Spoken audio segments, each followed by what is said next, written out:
A fome não escolhe rosto, nem mede a dignidade pelos farrapos que vestem um corpo cansado. Ela apenas corrói, silenciosa como a ferrugem que devora o ferro esquecido na chuva, até que não reste nada além do vazio que ecoa no estômago e na alma. Naquela esquina onde o vento carregava mais promessas que a vida, ela o viu pela primeira vez. Um homem curvado sobre si mesmo, como uma árvore quebrada pela tempestade. Olhos que pareciam ter esquecido a cor da esperança. Mãos trêmulas estendidas não para pedir, mas para mendigar o que já deveria ser direito de todo ser humano. Marina trabalhava 16 horas por dia numa padaria que cheirava a sonhos alheios, seus dedos marcados pela farinha e pelo forno que queimava mais que o cansaço. Mas naquele entardecer de novembro, quando o céu sangrava em tons de laranja, como uma ferida aberta no horizonte, algo dentro dela se partiu ao ver aquele homem. Não de pena, mas de reconhecimento, porque a miséria tem um idioma universal que dispensa palavras. Era terça-feira quando seus caminhos se cruzaram pela primeira vez, desses dias sem brilho que se fundem uns nos outros como tinta escorrendo numa tela molhada. Marina terminara seu turno com as costas doendo e os pés inchados dentro de sapatos que já não tinham mais solado. Apenas a memória distante de quando foram novos. O cheiro de pão fresco grudava em sua pele como um perfume cruel, lembrando-a constantemente do que produzia, mas raramente podia desfrutar. Seu salário era justo o suficiente para pagar o aluguel de um quarto nos fundos de uma casa velha, as contas de água e luz que sempre vinham com ameaças de corte, e a comida básica que mantinha seu corpo funcionando. Nada mais, nada menos, apenas a sobrevivência medida em gramas e centavos. Quando virou a esquina da Rua das Acácias, aquela via estreita onde os postes piscavam como se também estivessem cansados de iluminar tanta desolação, Marina quase tropeçou nele. O homem estava sentado com as costas apoiadas na parede descascada de um prédio abandonado, cercado por sacos plásticos que continham toda a sua existência material. Seu rosto era um mapa de batalhas perdidas, marcado por rugas profundas que não vinham apenas da idade, mas do peso de carregar um mundo que desabou sobre seus ombros. As roupas que vestia eram camadas de tecidos incompatíveis, um casaco de terno sobre uma camiseta rasgada, calças que já foram sociais, mas agora estavam transformadas em farrapos presos por um cordão, sapatos sem cadarço que mostravam dedos sujos e feridos. Marina parou, não sabia exatamente por quê. Milhares de pessoas passavam por ali todos os dias e seguiam em frente, olhos fixos no horizonte de suas próprias preocupações, ouvidos surdos para o sussurro silencioso da miséria alheia. Ela mesma havia passado por dezenas de moradores de rua antes, sempre com aquele aperto no peito que se dissolvia em impotência. Afinal, o que uma pessoa que mal consegue se sustentar pode fazer por outra que nem isso tem? Mas havia algo diferente naquele homem, algo que ela não conseguia nomear. Talvez fosse a forma como ele segurava as mãos, não esticadas em súplica agressiva, mas recolhidas sobre o colo, como se estivesse orando ou protegendo algo precioso que já não existia mais. Talvez fossem seus olhos, que quando encontraram os dela por uma fração de segundo, não tinham a dureza de quem se acostumou à rejeição, mas uma tristeza tão profunda que parecia ter raízes no centro da terra. Ela continuou andando, mas a imagem ficou gravada em sua retina como aquelas manchas que permanecem depois de olhar para o sol. Durante todo o caminho até seu quarto, enquanto subia as escadas rangentes e girava a chave na fechadura enferrujada, Marina não conseguia tirar aquele homem da cabeça. Ele não havia pedido nada. Não havia falado uma palavra sequer.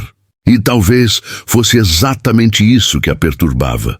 O silêncio dele era mais eloquente que 1000 discursos, mais honesto que qualquer súplica elaborada. Era o silêncio de quem já desistiu de esperar. de quem já aceitou que o mundo o esqueceu e que não há mais nada a fazer senão existir, respirar, esperar que o próximo dia chegue ou não chegue, tanto faz. Naquela noite, Marina não conseguiu dormir direito. Revirava-se no colchão fino, olhando para o teto manchado de umidade, pensando em coisas que normalmente preferia não pensar. Pensava em como a vida era uma loteria injusta, onde alguns nasciam com ingressos dourados e outros vinham ao mundo já com dívidas impagáveis. Pensava em quantas decisões erradas, quantas tragédias, quantos acasos tinham levado aquele homem até aquela esquina. Pensava em si mesma, em como estava apenas a alguns salários perdidos, a uma doença, a um acidente de distância de estar na mesma posição. A diferença entre ela e ele não era tanto assim. Era apenas uma linha tênue de sorte e circunstância, tão frágil quanto um fio de teia de aranha esticado sobre um abismo. Na manhã seguinte, Marina acordou com uma decisão formada. Não era grandiosa nem heróica. Era apenas pequena e possível. Quando seu turno terminou e o padeiro separava os pães que não tinham sido vendidos e iriam para o lixo, ela pediu se poderia levar alguns. Seu Joaquim, o dono da padaria, era um homem de poucas palavras e muitas contas a pagar, mas não era cruel.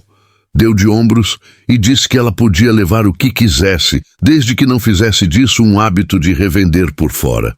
Marina garantiu que não. Pegou 3 pães franceses ainda mornos, colocou num saco de papel e seguiu para a esquina das acácias. Ele estava lá, na mesma posição, como se não tivesse se movido nas últimas 24 horas. Talvez não tivesse mesmo. Marina se aproximou devagar, sem saber exatamente como fazer aquilo. Nunca tinha sido boa com palavras. Sempre preferiu deixar suas ações falarem por ela. Parou a 1 metro de distância, estendeu o saco de papel e disse apenas: "Tome, está quente ainda." O homem levantou os olhos lentamente, como se movê-los custasse um esforço imenso. Por um momento ele apenas olhou para o saco de papel, depois para o rosto de Marina, como se tentasse decifrar uma pegadinha, um truque, uma crueldade disfarçada de bondade. Mas não havia nada além de sinceridade cansada naqueles olhos de mulher que também conhecia a luta diária pela sobrevivência. Ele estendeu as mãos, mãos que tremiam ligeiramente. Não sabia se de fraqueza, frio ou emoção. E pegou o saco com uma delicadeza surpreendente, como se estivesse recebendo algo sagrado. Não disse nada. Apenas acenou com a cabeça num gesto mínimo que continha mais gratidão que 1000 palavras poderiam expressar. Marina acenou de volta e foi embora, sentindo algo estranho no peito, uma mistura de alívio e tristeza, de satisfação e culpa por não poder fazer mais. Todos os dias ela voltava com um pão ainda quente, um café em copo descartável, às vezes uma fruta amassada que o patrão descartaria. E sem perguntar nome ou história, deixava ao lado dele como quem planta sementes em terra árida, sem saber se vai brotar, mas plantando mesmo assim porque a bondade não negocia com a lógica nem pede garantias de retorno. Criou-se entre eles uma rotina silenciosa, um pacto não verbal que dispensava apresentações ou explicações. Marina nunca perguntou seu nome. Ele nunca ofereceu sua história. Havia um entendimento tácito de que aquilo não era caridade performática, não era sobre fazer a doadora se sentir bem ou o receptor se sentir humilhado. Era apenas um gesto humano em sua forma mais pura, despido de ego e expectativas. Com o passar das semanas, Marina começou a notar pequenas mudanças. O homem parecia estar um pouco mais ereto quando sentado. Seus olhos, embora ainda tristes, tinham recuperado um certo brilho, como se a fagulha da vida estivesse sendo reacendida com cada pão compartilhado. Certa vez ela trouxe uma marmita com comida que havia sobrado de seu próprio almoço: arroz, feijão e um pedaço de frango. E quando voltou no dia seguinte, a marmita estava lavada e deixada cuidadosamente dobrada dentro de um saco plástico limpo ao lado do lugar onde ele sempre sentava. Esse pequeno gesto tocou Marina mais do que ela esperava. Significava que ele ainda tinha orgulho, ainda tinha senso de reciprocidade, ainda acreditava que merecia ser tratado com dignidade. Os vizinhos chamavam-na de tola, de santa ingênua que alimentava vagabundos enquanto mal conseguia pagar o próprio aluguel. Dona Irene, a fofoqueira oficial do quarteirão, não perdia a oportunidade de cutucar. Marina, minha filha, você tá jogando comida fora com esse aí. Aposto que ele usa o dinheiro que mendiga para cachaça e droga. Gente assim não quer trabalhar, quer vida fácil. Seu Arnaldo, o dono do mercadinho, balançava a cabeça com desaprovação. Você tá incentivando vagabundagem, moça. Se todo mundo ficar dando comida de graça, ninguém vai querer trabalhar. Até mesmo algumas colegas da padaria faziam comentários velados sobre como Marina estava sendo explorada, sobre como bondade em excesso era burrice disfarçada. Mas Marina sabia algo que eles haviam esquecido, que a humanidade não se mede pelo que sobra, mas pelo que se divide quando nada sobra. Ela tinha aprendido isso com a própria mãe, que criou 3 filhos sozinha, lavando roupa para fora, e que mesmo nos dias em que o jantar era apenas pão com margarina, sempre encontrava um jeito de dividir com o vizinho que estava pior. Marina, sua mãe dizia com aquela sabedoria simples de quem viveu muito e sofreu mais ainda, a gente não ajuda os outros porque eles merecem. A gente ajuda porque a gente é gente. E gente cuida de gente. No dia que a gente perde isso, a gente vira bicho. Essas palavras ecoavam na mente de Marina toda vez que alguém tentava envergonhá-la por sua ingenuidade. O homem nunca falava, apenas acenava com a cabeça num gesto que parecia agradecer não apenas o alimento, mas o fato de que alguém ainda o enxergava como gente, como se cada pão fosse um fio invisível costurando de volta sua dignidade rasgada pelas circunstâncias. E Marina percebia isso.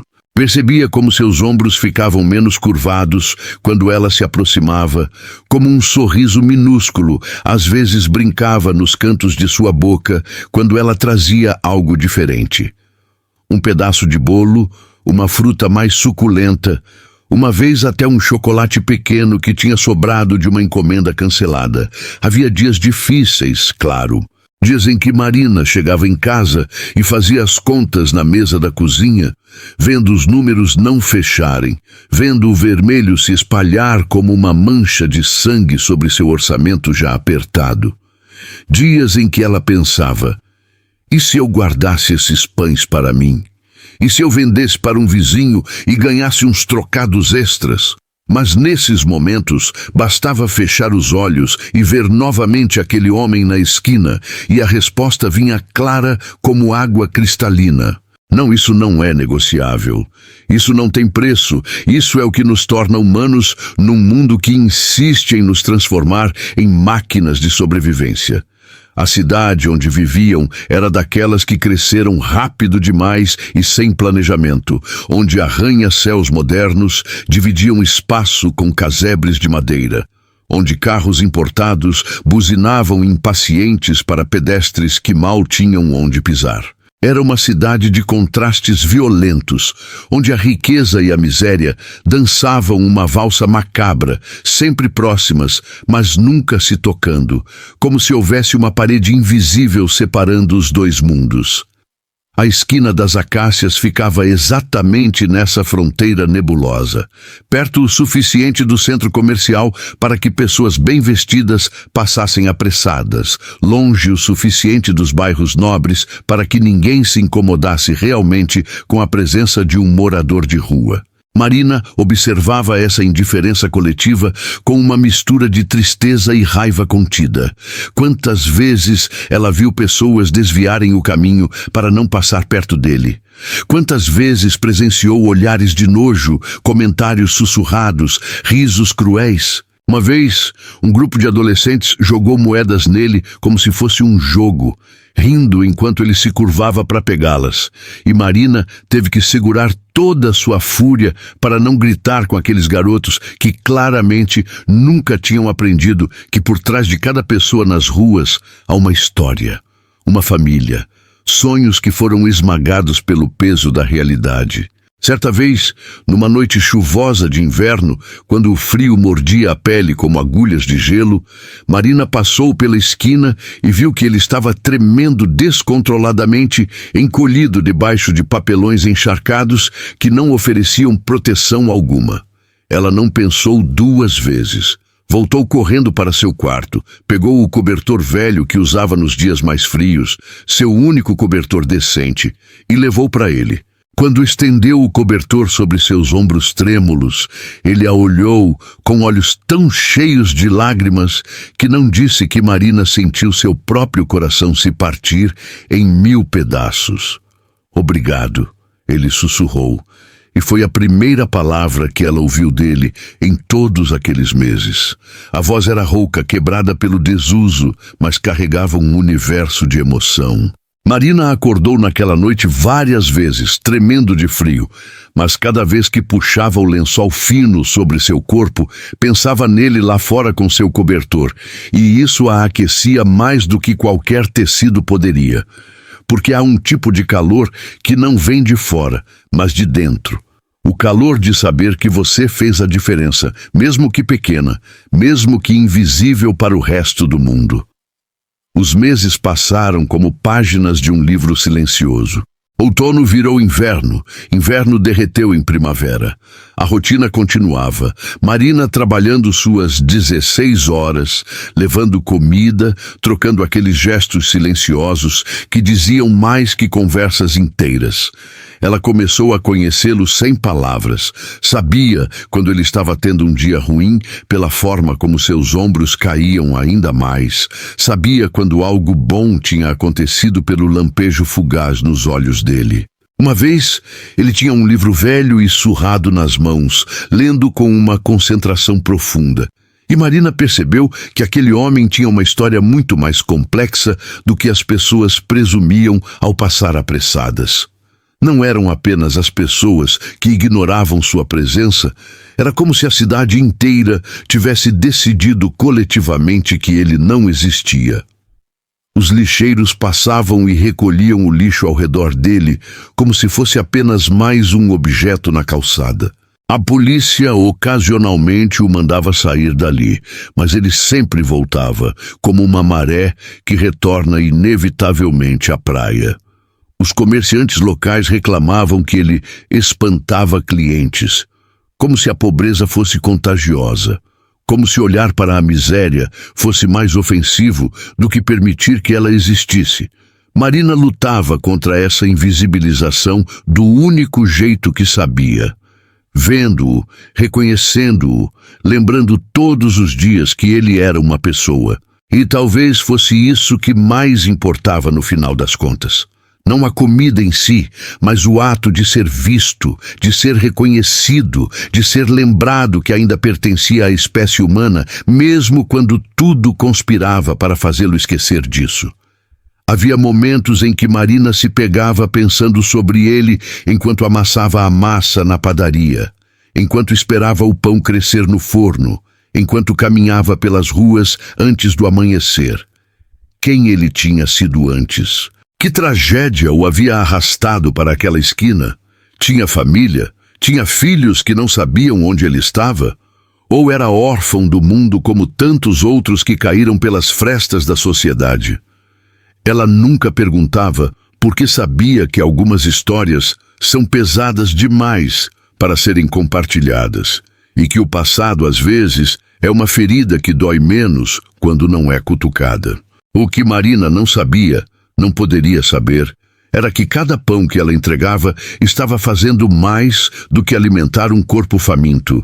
Estava alimentando também algo mais profundo, mais essencial, a vontade de continuar vivo.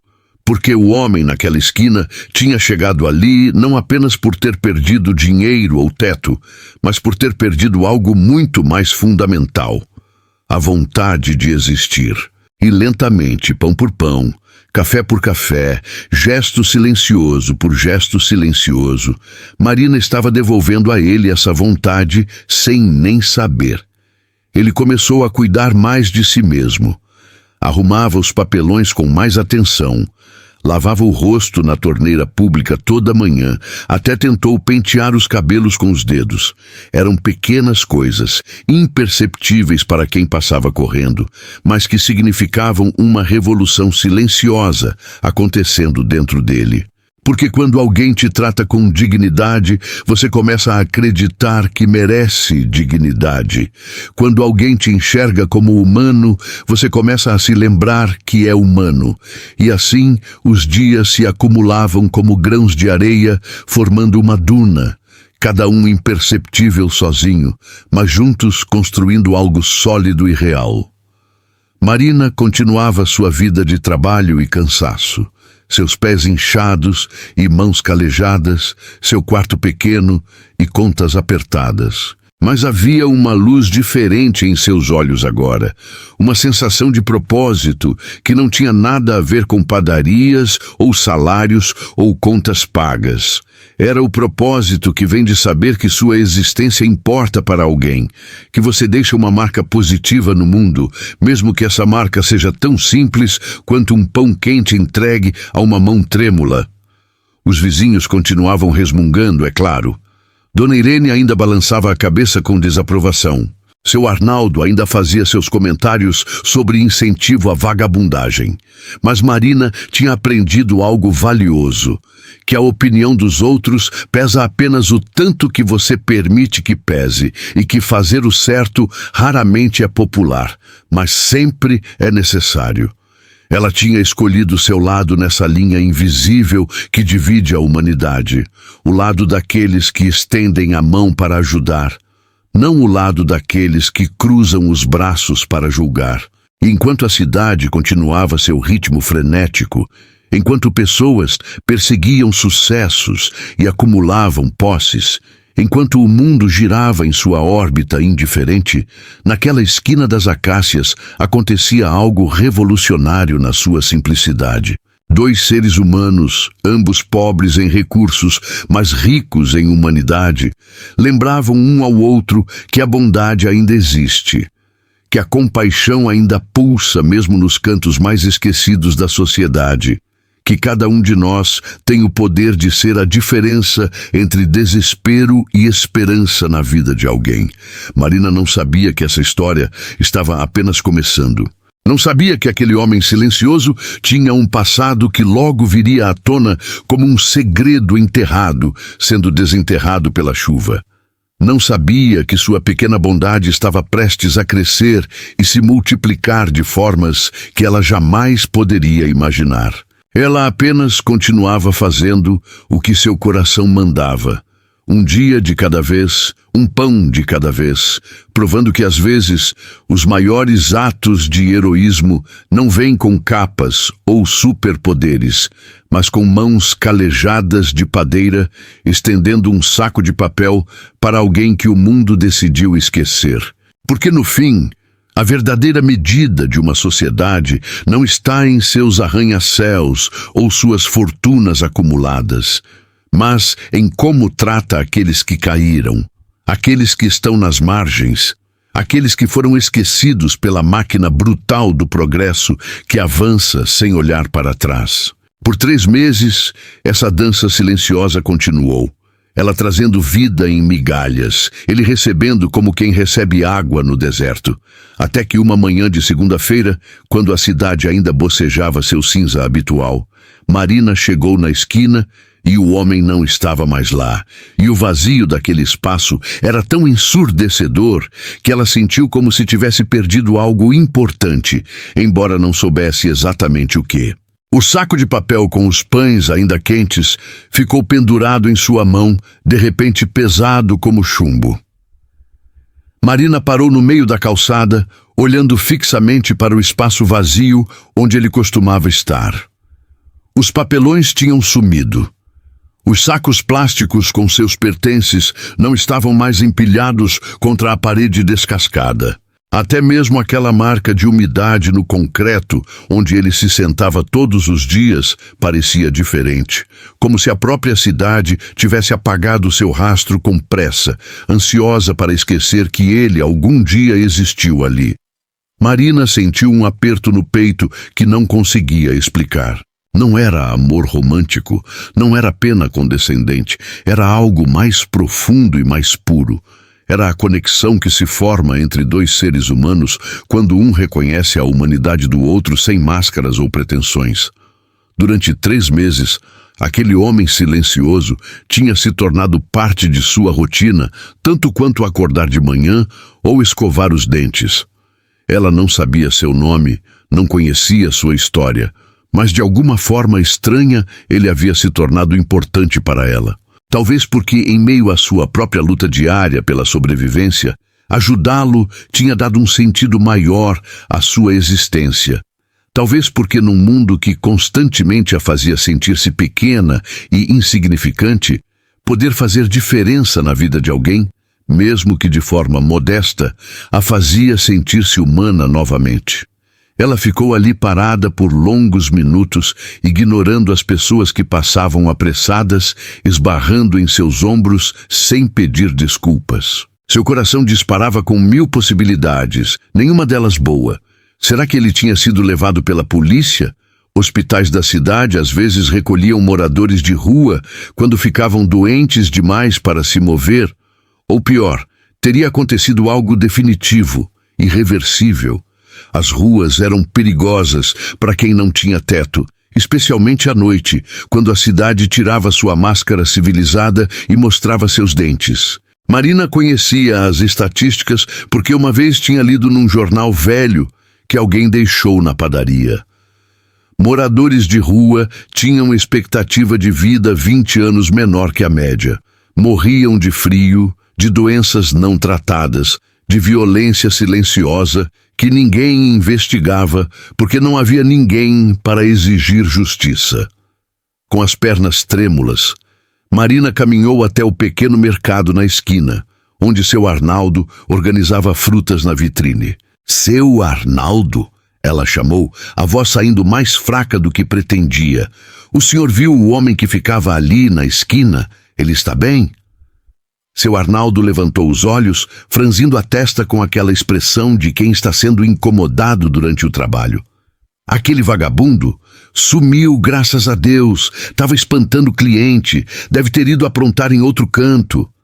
A frieza na resposta dele cortou Marina como uma lâmina afiada. Como as pessoas podiam ser tão indiferentes? Como podiam falar de outro ser humano com tanto desprezo, como se fosse apenas um inconveniente removido, um problema resolvido? Ela voltou para a padaria com o coração pesado, os pães ainda intocados no saco de papel. Durante todo o dia, enquanto suas mãos mecanicamente preparavam massa, recheavam folhados e embalavam encomendas, sua mente estava naquela esquina vazia. Cada vez que a porta da padaria se abria, ela levantava os olhos esperando vê-lo entrar, mas era sempre outra pessoa. Clientes apressados que compravam pão e saíam sem olhar nos olhos de quem os atendia, tratando-a como mais uma engrenagem invisível na máquina da cidade. Na segunda-feira seguinte, Marina passou pela esquina novamente. Vazia. Na terça, na quarta, na quinta, sempre vazia.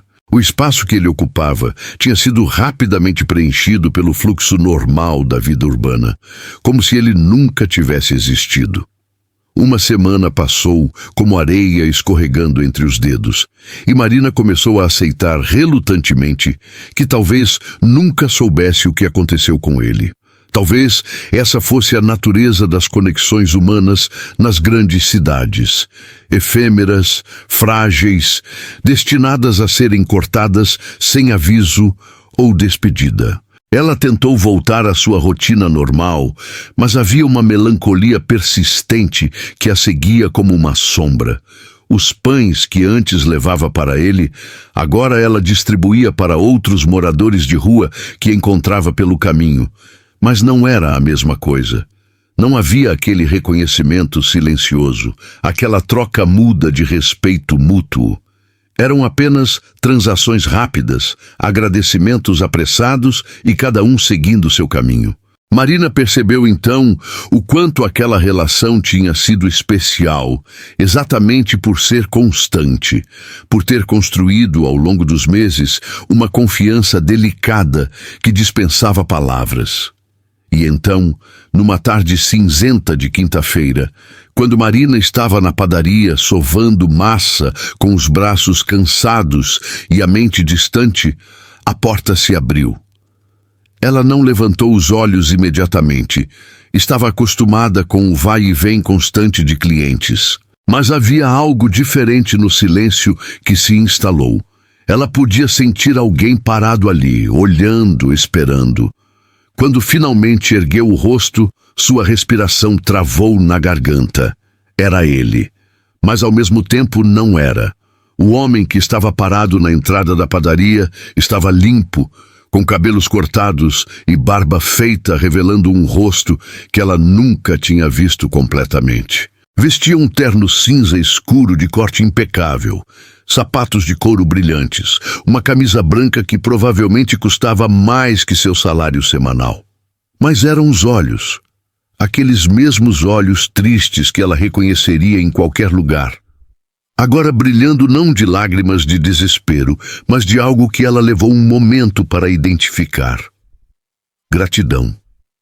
Gratidão profunda, genuína, que não cabia em palavras. Marina largou a massa que estava trabalhando, suas mãos cobertas de farinha, tremendo ligeiramente. "É você?"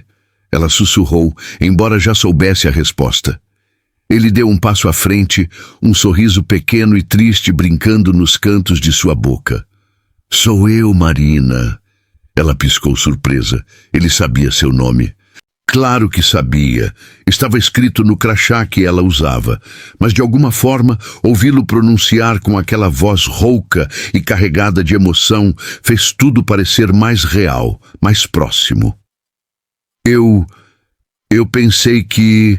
Marina começou, mas as palavras morreram em sua garganta.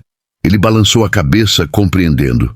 "Eu sei. Desculpe por desaparecer sem explicação. Eu precisava dar alguns passos importantes." Seu Joaquim, o dono da padaria, apareceu dos fundos com seu avental manchado de farinha e expressão desconfiada. "Posso ajudar em algo, senhor?" Ele não reconhecia o homem. Claro que não. Seu Joaquim mal olhava para os moradores de rua que ocasionalmente pediam sobras na porta dos fundos. Muito menos guardaria na memória os rostos transformados por banho, barba e roupas caras. "Na verdade," o homem respondeu sem tirar os olhos de Marina, "eu vim falar com a Marina, se ela puder me dar alguns minutos." Seu Joaquim olhou de um para outro, claramente confuso, sobre como sua humilde padeira conhecia alguém que vestia um terno que valia mais que todo o equipamento da padaria. Mas era um homem prático, que não se metia na vida alheia, então apenas deu de ombros. "Pode ir, Marina. De qualquer forma, já está quase na hora do seu intervalo."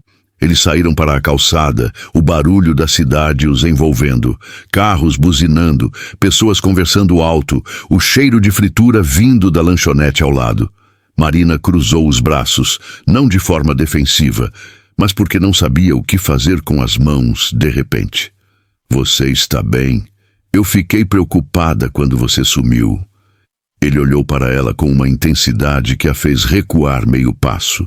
"Você ficou preocupada comigo?" Não era uma pergunta, era uma afirmação, como se ele estivesse saboreando cada palavra. "Durante 2 anos, Marina, ninguém ficou preocupado comigo. As pessoas me olhavam e viam lixo, um problema, uma estatística. Mas você me via." Marina sentiu lágrimas quentes picando seus olhos. "Eu não fiz nada demais. Era apenas comida que ia para o lixo mesmo." Ele deu um passo à frente, fechando a distância entre eles. Não era apenas comida. Você não entende? Cada pão que você me trazia, cada café, cada fruta amassada, Tudo aquilo era você me dizendo que eu ainda importava, que eu ainda merecia ser tratado como gente. Você não tem ideia de quantas vezes eu quis desistir completamente, deixar de existir. Mas então você aparecia todo dia com aquele saco de papel e aqueles olhos que me viam de verdade. E eu pensava, se uma pessoa ainda acredita que eu valho alguma coisa, talvez eu deva tentar acreditar também. Foi então que a notícia que explodiu na pequena cidade como um trovão em dia claro começou a fazer sentido. Marina tinha ouvido os rumores circulando pela padaria naquela manhã. Clientes falando animados sobre Alexandre Monteiro, o herdeiro desaparecido que tinha ressurgido das cinzas. Ela tinha ouvido o nome sem fazer conexão, sem imaginar que aquele homem de terno impecável, que dominava as manchetes dos jornais locais, era o mesmo que dormia sobre papelões na esquina das acácias. Alexandre Monteiro, ela sussurrou, os pedaços do quebra-cabeça finalmente se encaixando. Você é Alexandre Monteiro. Ele acenou com a cabeça, uma tristeza antiga passando brevemente por seu rosto. Fui. Sou. É complicado. Ele respirou fundo, como se estivesse prestes a abrir uma ferida antiga. 2 anos atrás, perdi minha esposa e minha filha num acidente de carro. Eu estava dirigindo. Foi culpa de um motorista bêbado que avançou o sinal. Mas isso não importava. Elas se foram e eu fiquei. A empresa da família, os investimentos, as propriedades, nada daquilo importava mais. Era apenas barulho, vazio disfarçado de sucesso. Então eu simplesmente saí. Deixei tudo para trás e fui para as ruas porque a dor de não ter nada parecia menor que a dor de ter tudo e estar sozinho. Marina sentiu seu coração se partir pela segunda vez naquele dia. Quantas histórias assim existiam por trás de cada pessoa nas ruas? Quantas tragédias invisíveis se escondiam sob camadas de sujeira e farrapos? Você não precisa me explicar, ela disse gentilmente, mas ele balançou a cabeça. Preciso sim. Você merece saber. Durante 2 anos eu vagei pelas ruas, não porque não tinha para onde ir, mas porque havia perdido a vontade de voltar. A culpa me consumia. Eu me punia ficando nas ruas, passando frio, passando fome, sendo invisível. Achava que merecia aquilo. Mas então, você apareceu. Ele tirou um envelope do bolso interno do paletó, segurando-o com as 2 mãos como se fosse algo precioso. A bondade silenciosa de uma padeira desconhecida acendeu uma fagulha que eu pensava estar morta. Você nunca me julgou, nunca me perguntou por que eu estava ali, nunca me tratou como menos do que humano. E lentamente, pão por pão, dia por dia, você me lembrou que talvez eu ainda tivesse algum valor, que talvez eu ainda pudesse fazer algo bom com o tempo que me restava. Então, 1 semana atrás, tomei coragem. Voltei para casa, ou o que restou dela. Procurei meu advogado, meu contador. A empresa estava bagunçada, mas ainda existia. Meus investimentos ainda geravam retorno. Eu ainda sou um homem rico, pelo menos em termos materiais. Marina olhou para o envelope em suas mãos, um medo crescendo dentro dela. Alexandre, eu não fiz aquilo esperando nada em troca. Por favor, não transforme isso em... Ele a interrompeu suavemente. Eu sei. Por isso mesmo é tão importante. Você não me ajudou esperando recompensa. Você me ajudou porque é quem você é. Mas agora me dê a chance de fazer algo com essa segunda chance que você me deu. Ele estendeu o envelope. Não é caridade, não é pagamento, é uma proposta. Com mãos trêmulas, Marina abriu o envelope. Dentro havia documentos que ela não entendia completamente. Termos legais, números que tinham vírgulas em lugares que faziam sua cabeça girar. Mas algumas palavras saltavam da página. Sociedade, padaria Dignidade em Esperança, alimentação gratuita para a população de rua e um número que a fez engasgar, O investimento inicial que Alexandre estava propondo era mais dinheiro do que ela ganharia em 20 anos trabalhando na padaria do seu Joaquim. Eu não entendo, ela disse, sua voz mal passando de um sussurro. Alexandre sorriu, e era um sorriso genuíno agora, não aquele esboço triste de antes. É simples. Você me deu pão quando eu tinha fome, mas me devolveu algo muito maior. Você me lembrou que eu ainda era humano. Agora, eu quero usar os recursos que tenho para fazer o que você fez por mim em escala maior. Quero abrir uma rede de padarias que não apenas venda pão, mas que distribua gratuitamente para quem precisa.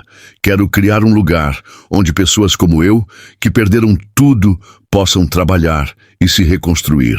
E quero que você seja minha sócia nisso, porque você entende o que eu não entendia quando tinha tudo.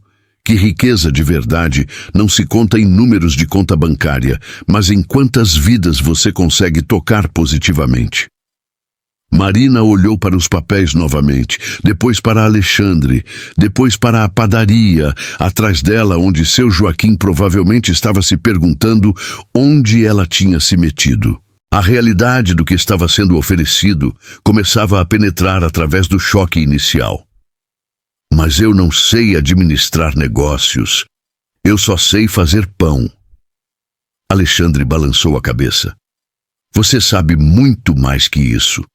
Você sabe enxergar pessoas quando todos os outros olham através delas. Você sabe que dignidade não se compra, mas se oferece através de pequenos gestos diários. Você sabe que todo mundo merece ser tratado como gente, independente das circunstâncias. Essas são as lições que eu esqueci quando estava no topo e que precisei ir ao fundo do poço para reaprender. Eu posso trazer o dinheiro, os advogados, a estrutura empresarial. Mas eu preciso que você traga o coração disso tudo, a alma que vai fazer essa empresa ser diferente de qualquer outra. As lágrimas que Marina tinha estado segurando finalmente escorreram por seu rosto, deixando trilhas limpas na farinha que sempre cobria sua pele. Por que eu? Tem tanta gente mais qualificada, mais experiente. Porque foi você que estendeu a mão quando ninguém mais estendia. Ele respondeu com simplicidade. Porque foi você que me salvou, mesmo sem saber quem eu era ou o que eu tinha sido. E porque eu confio em você de uma forma que não confio em mais ninguém. Você me viu no meu pior momento e mesmo assim me tratou com respeito. Como eu não poderia confiar em alguém assim? Marina limpou as lágrimas com as costas da mão, deixando mais farinha em seu rosto. Ela pensou em sua mãe, que tinha passado a vida lavando roupa e dividindo o pouco que tinha. Pensou em todos os moradores de rua que ainda estavam nas esquinas da cidade, invisíveis e esquecidos. Pensou em como uma pequena bondade diária tinha se transformado em algo tão grande que ela mal conseguia compreender. Dentro do envelope não há apenas dinheiro suficiente para você abrir sua própria padaria. Alexandre continuou, sua voz carregada de emoção. Mas uma proposta de sociedade, uma chance de transformar aquela bondade pequena e cotidiana em algo que alimente dezenas, centenas de pessoas que, como eu, foram esquecidas nas margens da sociedade. Ele colocou a mão gentilmente sobre o ombro dela. Você não precisa decidir agora. Leve os papéis, leia com calma, consulte um advogado se quiser, mas saiba que essa oferta é genuína e que eu vou esperar o quanto for necessário pela sua resposta. Marina olhou nos olhos dele, aqueles mesmos olhos que tinha visto vazios e sem esperança durante 3 meses, agora cheios de um brilho que era metade gratidão, metade propósito renovado. Eu já sei minha resposta. Ela disse, surpreendendo a si mesma com a firmeza em sua voz. Sim, eu aceito. Não pelo dinheiro, mas porque se a gente tem chance de fazer diferença na vida de mais pessoas, como a gente pode dizer não? O sorriso que iluminou o rosto de Alexandre foi como o sol nascendo depois de uma longa noite.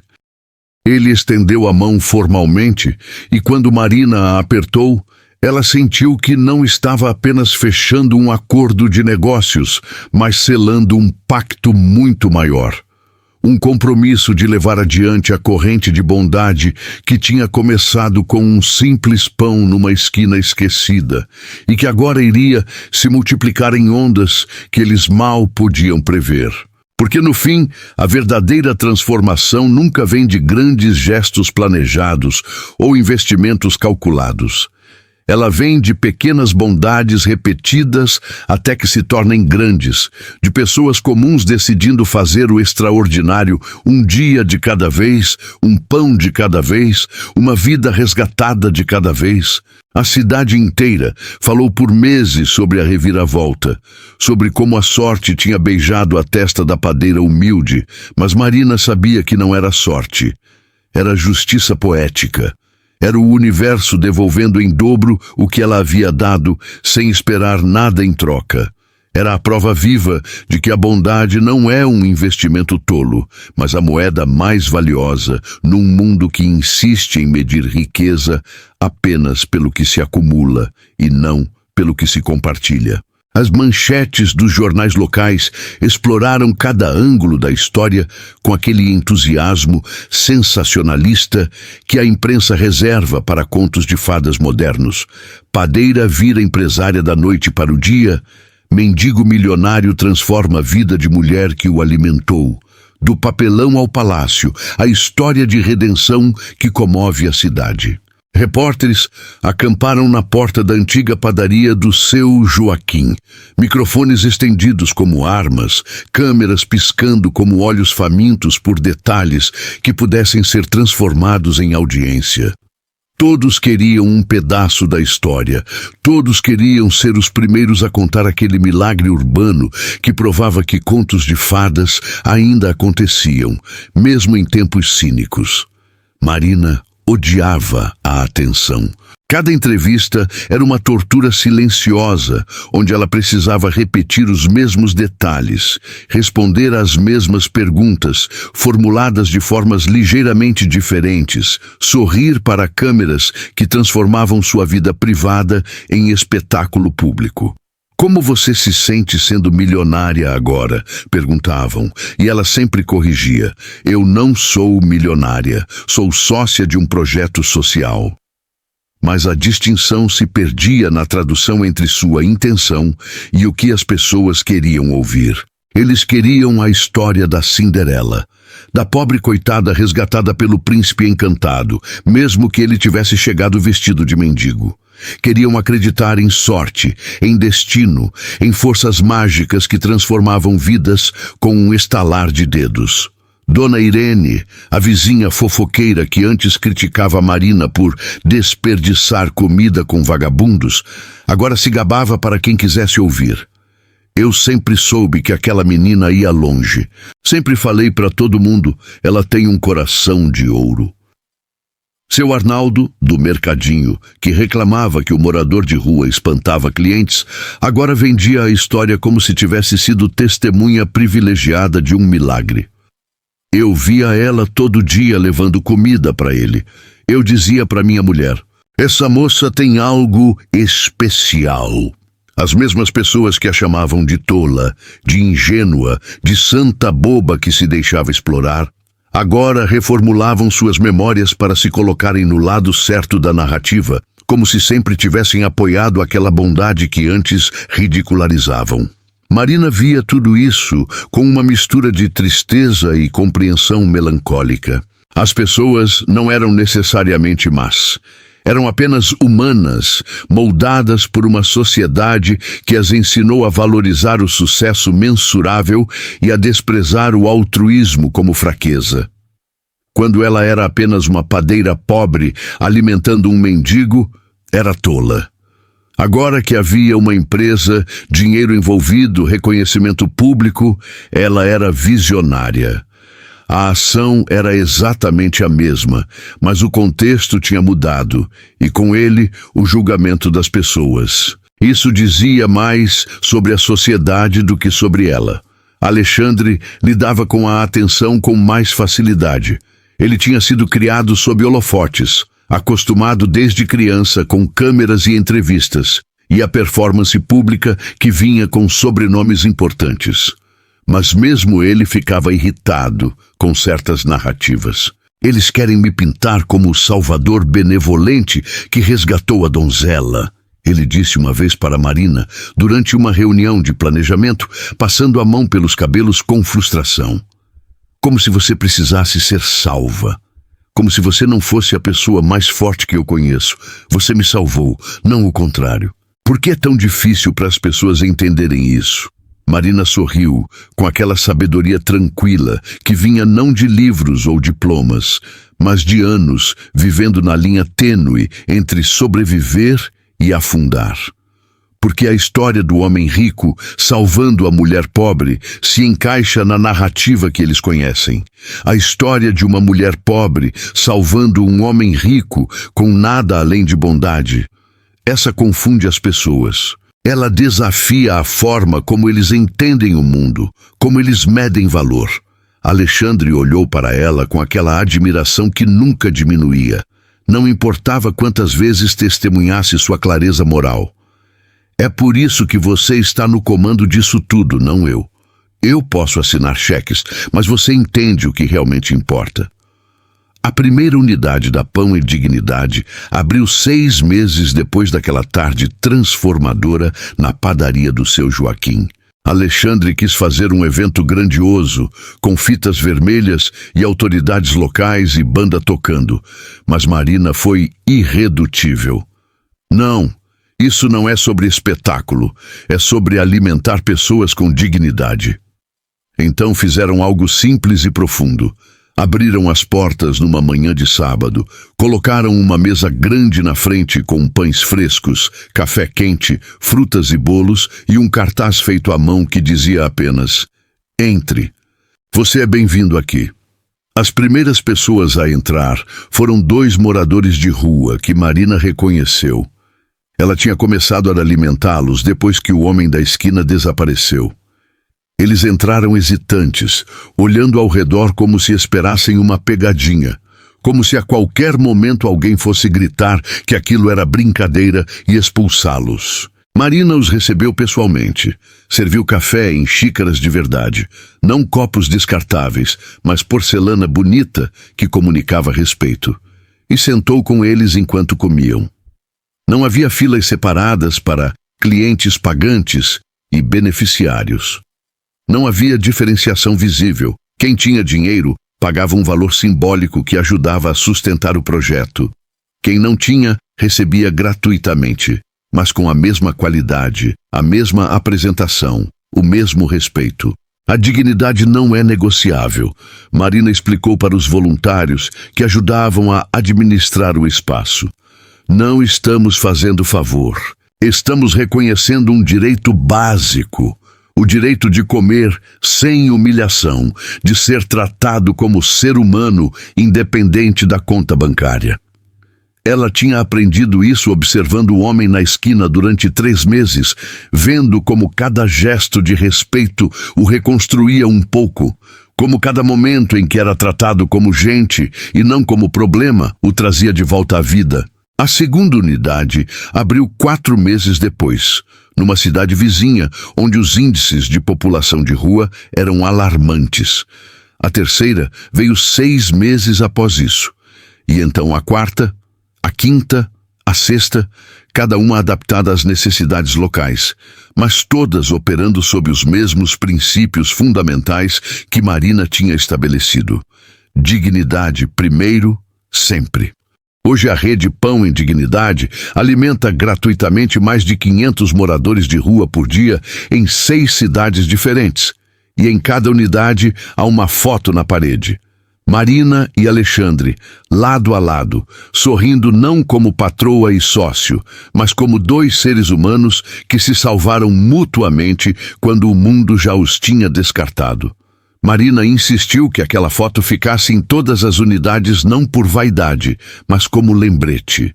Eu quero que as pessoas que entram aqui vejam essa foto e entendam que nós 2 estivemos dos 2 lados dessa linha invisível que separa os que têm dos que não têm, ela explicou. Eu quero que eles vejam que não há vergonha em precisar de ajuda e que não há superioridade moral em poder ajudar. Somos todos apenas humanos tentando sobreviver. E às vezes, alguns de nós precisam de uma mão estendida. E às vezes, somos nós que podemos estender essa mão. A história deles virou lenda local, dessas que mães contam para filhos antes de dormir. Dona Fátima, uma professora aposentada que morava 3 ruas abaixo da antiga pensão de Marina, começou a incluir a história em suas aulas de valores na escola onde era voluntária. Crianças, ela dizia com aquela voz doce de quem dedicou a vida a educar. Vocês conhecem a história da padeira e o mendigo? E os olhinhos brilhavam, porque era uma história melhor que qualquer conto de fadas importado, porque era real. E tinha acontecido ali mesmo, naquelas ruas que eles caminhavam todos os dias. A moça dava pão para um homem na rua todo dia, mesmo sendo pobre. E sabe o que aconteceu? Ele era rico, mas tinha esquecido disso. E ela o lembrou que ser rico de verdade é ter bondade no coração. Era uma versão simplificada, editada para mentes jovens, mas continha a essência da verdade. Mas a verdadeira lição não estava no final feliz hollywoodiano. Estava nos 3 meses de fidelidade silenciosa, nos dias em que Marina dividiu o pouco que tinha sem plateia, sem câmeras, sem expectativa de reconhecimento, apenas porque seu coração ainda batia no ritmo da compaixão que o mundo tanto tenta abafar com cinismo e indiferença. Essa era a parte que a maioria das pessoas esquecia quando recontava a história. A parte desconfortável que não se encaixava bem em manchetes sensacionalistas. Marina não tinha ajudado Alexandre esperando recompensa. Ela tinha ajudado porque era quem ela era, porque sua mãe a criou acreditando que humanidade não é opcional. Porque mesmo na sua própria pobreza, ela entendia que havia sempre alguém em situação pior. Em entrevistas e depois dos primeiros meses, ela aprendeu a recusar a maioria, aceitando apenas aquelas que pudessem genuinamente ajudar o projeto. Alexandre sempre dizia a mesma coisa. Marina não me salvou com dinheiro ou influência, mas com algo infinitamente mais raro. Ela me tratou como gente quando todos os outros olhavam através de mim como se fosse vidro. E essa é a única riqueza que realmente importa, a única que permanece quando tudo mais vira pó. Havia uma entrevista em particular que ficou famosa, que foi compartilhada milhares de vezes nas redes sociais, editada e reeditada até virar um daqueles vídeos motivacionais que circulam infinitamente. O entrevistador, um jornalista jovem e ambicioso de uma emissora nacional, tinha perguntado a Alexandre: o senhor perdeu sua família, perdeu sua posição social, viveu nas ruas por 2 anos. Como o senhor definiria o ponto mais baixo e o ponto mais alto dessa jornada? Alexandre tinha ficado em silêncio por longos segundos, seus olhos ficando vidrados, como se estivesse revivendo memórias dolorosas. Então ele respondeu, e sua voz estava carregada de uma emoção tão crua que fez o estúdio inteiro ficar quieto. O ponto mais baixo não foi quando perdi minha família, embora essa tenha sido a dor mais profunda que já senti. O ponto mais baixo foi quando percebi que eu tinha me tornado invisível. Quando percebi que as pessoas literalmente olhavam através de mim, que eu tinha deixado de existir como ser humano nos olhos da sociedade. Eu era apenas um obstáculo na calçada, um problema a ser ignorado ou removido. E o ponto mais alto não foi quando recuperei minha fortuna ou reconstruí minha vida. Foi numa terça-feira comum, quando Marina me trouxe um pão ainda quente e me olhou nos olhos. Realmente olhou, me viu. E acenou antes de ir embora. Naquele momento eu pensei, ainda existe alguém que me enxerga. Ainda sou humano para alguém. E isso me deu uma razão para continuar vivo. O entrevistador tinha ficado visivelmente emocionado, limpando os próprios olhos discretamente. E hoje, como sócio da Pão e Dignidade, qual é sua missão? Alexandre tinha se inclinado para a frente, sua intensidade preenchendo a tela. Minha missão é garantir que nenhuma pessoa nas ruas das nossas cidades se sinta invisível da forma que eu me senti. Que cada pessoa que entra numa de nossas unidades seja vista, seja reconhecida, seja tratada com a dignidade que Marina me ofereceu quando eu mais precisava. Porque no final das contas, nós não seremos medidos pelo que acumulamos em cofres e contas bancárias, mas pelo número de vezes que estendemos a mão para levantar alguém do chão. Esse trecho da entrevista tinha se tornado o mantra não oficial do projeto. Estava pintado em letras grandes na parede de cada unidade, logo abaixo da foto de Marina e Alexandre. Voluntários o citavam quando explicavam a filosofia do trabalho. Beneficiários o repetiam quando começavam a reconstruir suas próprias vidas e decidiam retribuir ajudando outros. Era um lembrete constante de que aquilo não era apenas sobre comida. Era sobre restaurar a humanidade numa sociedade que sistematicamente a roubava das pessoas mais vulneráveis. Marina via os números crescerem, 500 refeições por dia, 1.000, 1.500, e sentia uma mistura de orgulho e inadequação. Orgulho porque cada número representava uma pessoa alimentada, uma dignidade restaurada, uma esperança reacendida. Inadequação, porque ela sabia que ainda havia milhares, dezenas de milhares de pessoas nas ruas que eles não alcançavam. Nunca vai ser suficiente, ela confessou uma noite para Alexandre, durante uma reunião que se estendeu até tarde. Não importa quantas unidades abramos, quantas pessoas alimentemos, ainda vai haver gente passando fome, gente invisível, gente descartada. Alexandre colocou a mão sobre a dela com aquela gentileza que ele tinha desenvolvido desde sua transformação. Não, nunca vai ser suficiente. Mas você conhece aquela parábola da estrela do mar? Marina balançou a cabeça. Um homem caminha numa praia coberta de estrelas do mar que a maré deixou para trás. Ele começa a jogá-las de volta ao oceano, uma por uma. Outro homem vê e diz: "Por que você está fazendo isso? Tem milhares de estrelas do mar aqui. Você não vai fazer diferença." E ele responde jogando outra estrela do mar na água: "Fiz diferença para essa aqui." Marina sorriu, limpando as lágrimas que tinham começado a escorrer sem que ela percebesse. "Quando você começou a colecionar parábolas?" Alexandre riu, e era um som bonito, tão diferente do silêncio quebrado que ele carregava quando estava nas ruas. "Desde que conheci alguém que me ensinou que pequenas ações repetidas podem mudar o mundo." Os impactos do projeto iam além das refeições servidas. Havia João, ex-engenheiro que perdeu tudo numa batalha contra o alcoolismo e que agora trabalhava como gerente de uma das unidades. 2 anos sóbrio e reconstruindo os laços com os filhos. Havia Teresa, que passou 3 anos nas ruas depois de fugir de um casamento abusivo e que agora coordenava o programa de apoio psicológico que tinham implementado.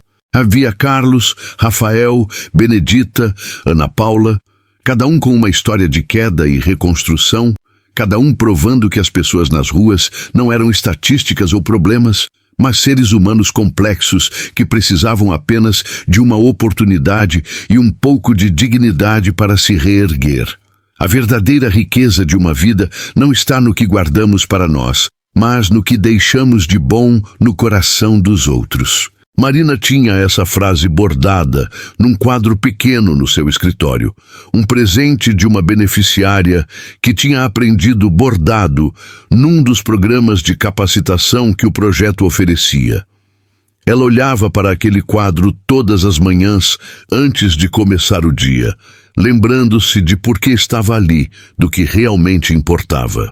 Porque no fim, quando as luzes se apagam e as manchetes são esquecidas e os números nas contas bancárias se tornam irrelevantes, o que resta são as conexões que fizemos, as vidas que tocamos, as vezes que escolhemos ver humanidade onde outros viam apenas inconveniência. Marina tinha começado com um pão numa esquina, sem saber que estava plantando sementes de uma revolução silenciosa. Alexandre tinha recebido aquele pão no seu momento mais escuro, sem saber que estava sendo resgatado para se tornar instrumento de resgate de centenas de outros. E agora, anos depois daquela primeira terça-feira cinzenta, eles continuavam. Não como Salvador e Salvadora, não como rico e pobre, mas como parceiros numa missão que transcendia ambos. Continuavam provando todo dia que bondade não é fraqueza, que compaixão não é ingenuidade, que a verdadeira riqueza se mede não pelo que acumulamos, mas pelo que doamos. Continuavam estendendo mãos, servindo pães, olhando nos olhos de pessoas que a sociedade tinha decidido tornar invisíveis e dizendo sem palavras: você importa, você é visto, você é humano. E essa, no final das contas, era a única fortuna que realmente valia a pena acumular. A fortuna medida em sorrisos restaurados, dignidades recuperadas, esperanças reacendidas, vidas transformadas por algo tão simples e tão revolucionário quanto tratar outro ser humano com respeito básico. Essa era a herança que deixariam, muito depois que prédios desmoronassem e dinheiro perdesse valor e nomes fossem esquecidos. Porque o legado verdadeiro de uma vida não está inscrito em mármore ou guardado em cofres, mas gravado nos corações daqueles que foram tocados pela bondade quando mais precisavam, e que, por sua vez, passariam adiante essa chama, mantendo-a acesa numa corrente infinita de humanidade, reconhecendo humanidade, de alma salvando alma, de pão compartilhado construindo pontes sobre abismos que a sociedade insiste em cavar entre nós.